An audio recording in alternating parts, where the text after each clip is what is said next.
It was a town full of contradictions, full of tensions.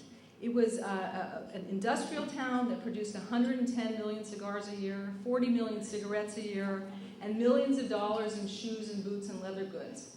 There were thousands of Chinese families in San Francisco who ran family laundries. There was also 26 banks in the city holding more than $114 million in capital. Some people said that San Francisco had more millionaires per capita than any other city in the United States. Anyway, next one, please. So the nicest part of town was Nob Hill, and we all know what Nob Hill is. It's where the Fairmont Hotel is. It's where the Pacific Union Club is. All the people involved in the railroads built really, really large mansions there. But the second nicest part of the town was called the Western Addition, now more bucolically known as Pacific Heights. The most prestigious block to live on in San Francisco was Van Ness Avenue, which was this wide boulevard with a double row of trees. And this is the home of E.B. Crocker on Van Ness Avenue. Next one. Okay. Did you go to the next one? Okay.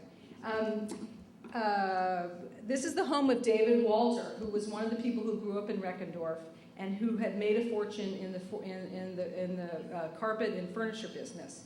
And he lived on Sacramento and Van Ness. Louis Sloss, the president of the Alaska Commercial Company, also lived on Van Ness Avenue. Hellman lived a block away, just 2 doors down from a man named Phil Lilienthal, who was the president of the Anglo-California Bank. Phil Lilienthal was married to Bella Seligman, who was the daughter of Joseph Seligman, who was one of the great German Jewish bankers of the 19th century. Go to the next. So this is Phil Lilienthal's house. Joseph Brandenstein lived nearby, and then William Haas lived just down the block. And this is the Haas-Lilienthal house that still exists today. So there was this little Jewish ghetto right around the Western Addition. And it was a ghetto it was actually really a ghetto because these people lived near each other, they worked with one another, they walked to work with one another, and they also socialized with one another. They were all members of this German Jewish or French Jewish elite of San Francisco. Now, you couldn't just join this club. You couldn't just earn a lot of money and become a member. You actually had to be born in the right place to join this club. And that meant you had to be born in France or Germany. If you were born in Poland, forget it. You were not allowed. It was very elitist. And in fact, there had been a big influx of Russian Jews into San Francisco in the 1880s and 1890s, but they lived a very separate life from this German Jewish elite.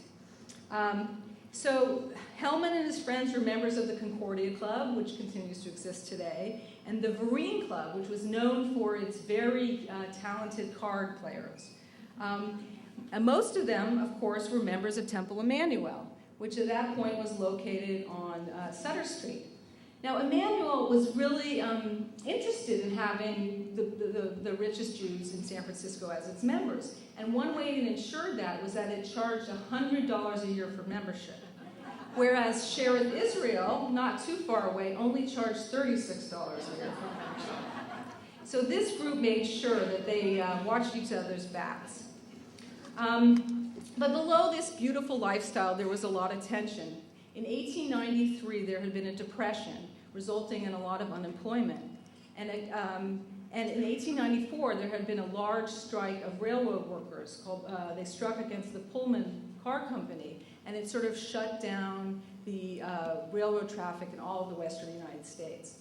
So on that cold February day, as Hellman walked down California Street on his way to the Nevada Bank, he represented really the ruling class of San Francisco, a group that was resented more and more by the working men in California for their wealth and influence.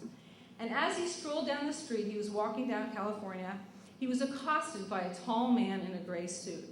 And the man said to him, "Mr. Hellman?" And I.W. Hellman, who'd been walking with his walking cane, tapping down the street, looked up and saw a man larger than him and said, "Yes." And the guy said, "Mr. Hellman, I'm going to kill you." And with that, he whipped out a pistol and he leveled it at I.W. Hellman. And Hellman thought pretty quickly. He picked up his walking stick and he tried to knock the gun out of this man's hand, but the guy was much bigger than him. He easily grabbed the walking stick and flew it aside. And at that point, I.W. Hellman, one of the richest bankers in the United States, one of the most sort of upstanding citizens in the United States, turned and hauled his butt down California Street as fast as he can to get away from this man. The man didn't want to let him go.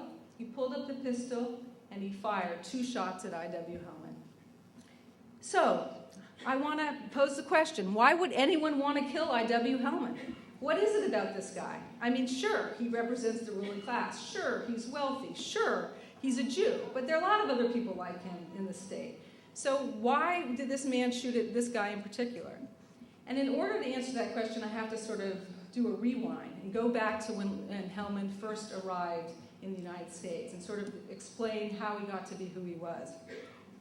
He grew up in Reckendorf in Bavaria, this small town, which in the 1850s saw a huge exodus of its young people because they were coming to the United States to flee new repression, and they were also coming because they heard about good opportunities in the United States. So Hellman and his brother Herman went to Los Angeles in 1859. Now Los Angeles at that time was nothing like it is today. It was just a speck on the edge of the continent. It was more pueblo than American City.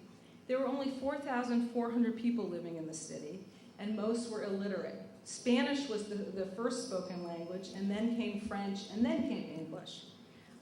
Only about 300 people were of European descent. The rest were Californios who had grown up in California when it was ruled by Mexico, and others were Mexicans who'd come up from Mexico to work. Adobes were the main architecture in the town with just a few brick buildings. And the only way to get to Los Angeles was to take the steamer, and it left twice a month from San Francisco. So it was a really, really hard place to get to. So, I did a lot of research on my book, but I never really figured out why Hellman and all his cousins ended up in Los Angeles. It's sort of a mystery to me. I think there was one very early settler from Reckendorf who went to LA, and in 1850 there were just 8 Jews in LA. But I could never pin down that settler was a relative of Hellman's. But for whatever reason, there were a lot of Hellmans in LA in 1859. And Hellman went to work as a clerk in his cousin's dry goods store. And 6 years later, he opened his own store. And when he became a merchant, his childhood connections became very important into the growth of his business. And these are relationships that have continued in one form or another to this day. So Hellman would go to San Francisco to buy goods for his store, and he would go into the store of a man named Coleman Haas, who was from Reckendorf, who'd come to the United States in 1854 and open a dry goods store. And Hellman's brother Herman would eventually form a partnership with 2 other Haases, Jacob Haas and Abe Haas. And Abe Haas is the grandfather of Walter Haas. And actually 2 of our guests here tonight are the descendants of Sarah Haas Trieste, who was the sister of Abe Haas and Jacob Haas. And that's Lynn Burroughs and Jane Bunham over at this table. So Hellman also bought stuff from another family he grew up in Reckendorf. And that was from David Walter, who ran the furnishing and carpet store, as I said. And we have a descendant of the Walters here tonight, Jim Harris over here. So, just as these relationships were critically important to Hellman, because they enabled him to do business at a time he didn't have a lot of money, he could go to these people, he could get credit, he knew that his orders would be honored. This group, they started on the ground floor in California, and they sort of grew together.